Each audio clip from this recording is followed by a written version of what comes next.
Hey there, everybody. It is February 17, 2011, and I just want to give you guys an update.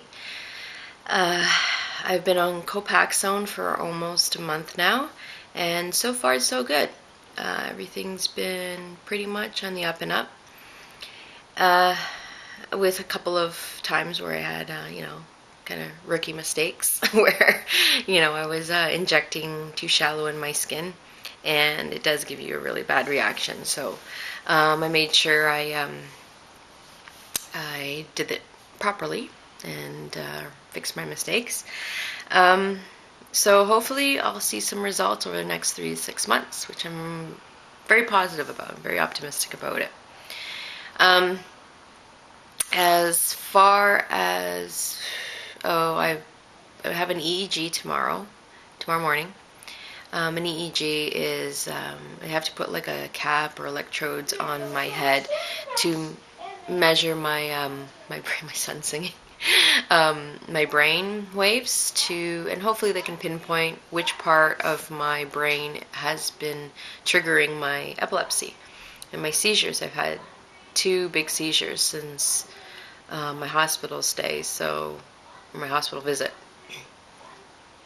So it's kind of, I am on some seizure medication, but it's kind of, it's kind of disappointing that I was hoping that I'd never have them again. So hopefully this test will kind of help me figure out what the problem is, because I'd really like to know. Another thing I want to talk about, a lot of people laugh. I get lots of comments from my family and my friends about me talking about my about my parking pass. And yes, I am so in love with my parking pass. I love it, love it, love it. And I think a lot of people don't understand that, this isn't something that was given to me because, I don't know, they kind of liked it. Can you hear that? Sorry.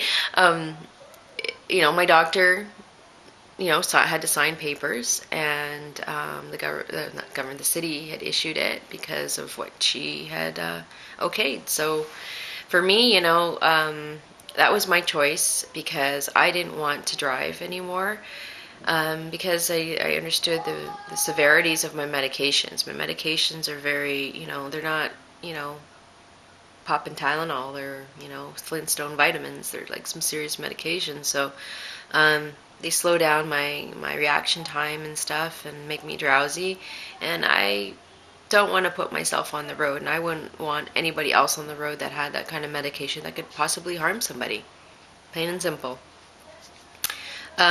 So, with my parking pass comes a lot of, I don't drive. I choose not to drive. But I get like a lot of looks from, a lot of older people. They look at me and they like I'm not sick, and they like I don't belong in this parking spot. I don't deserve to be there. And also I went to my MS clinic, and yes, my fellow MSers, this has happened, man. Like I went to my appointment, and there were hardly any chairs left because it was pretty full in there. And a lot of them were like a lot older than I am. And went for my appointment, and they seriously, many of them looked me up and down, and they just glared at me. And I was kind of taken aback because I smiled at them, like kind of like, "Hi, everybody, we're still breathing, we're still kicking it, we're MSers, whatever." But they were not feeling me at all. So whatever, I get a lot of people say, "Oh, well, you don't look sick," and thanks. Yeah, I don't look sick, but I don't always look like this, and I don't always have my makeup on and hair done 24/7. Like, this is something, it's the magic of makeup, but there are times where I don't get out of bed for 3 days. There are times where I'm so weak that I can barely even put the pills in my mouth. There are several times when Travis had to help me out of bed. I use a walker mostly every morning, just to help me steady myself and get out of bed. So, I I know, I just hope that everybody's just a little bit more sensitive to people that do have disabilities. You don't have to look it, and you don't have to, I don't know, fit this stereotypical role that, in order for you to be disabled, you have to look like this, or you have to have this equipment with you, or whatever. Because, it goes so much further than that. It's so much deeper than that. Um, Somebody with a neurological problem like I do, you know, you don't you don't know when things are going to happen. You don't know if you're going to wake up one day and not be able to walk. And going to the store and or the mall and stuff like that, I mean, it's a whole different light. Like, I can no longer spend the whole day shopping in the mall and stuff like that anymore. With this disability and with this parking pass, think about it. There's a lot of things that, is a trade-off. It's a double-edged sword. I may have a parking pass and park wherever I want for free, but you know what? I'm still going to be in just as much pain that night and probably for the rest of my life. So, I just hope that we still keep our humanity and our sensitivity during these times, and especially during 2011. I think it's about time that we all kind of come together and just be a little bit more understanding, a little bit more sensitive. I don't think that, everybody should be getting so territorial about, who belongs in what. And unfortunately, I'm between categories. I mean, I'm one of the youngest people in that clinic being diagnosed. So I don't know. It's not a great thing. It's not something I'm proud of, but I also didn't choose it.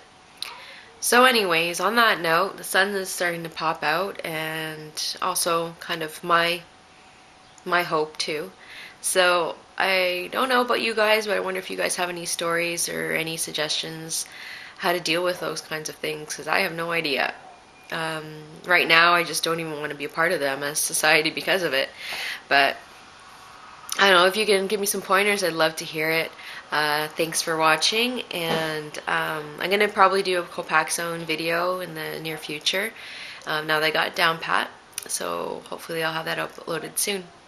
For now, I hope everybody enjoys the rest of the day. For us Canadians, this is going to be a long weekend for Family Day on Monday, and it's Thursday, so you only got 2 more days.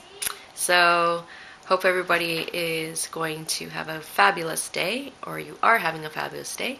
Kiss your loved ones and take care of yourselves. Peace out.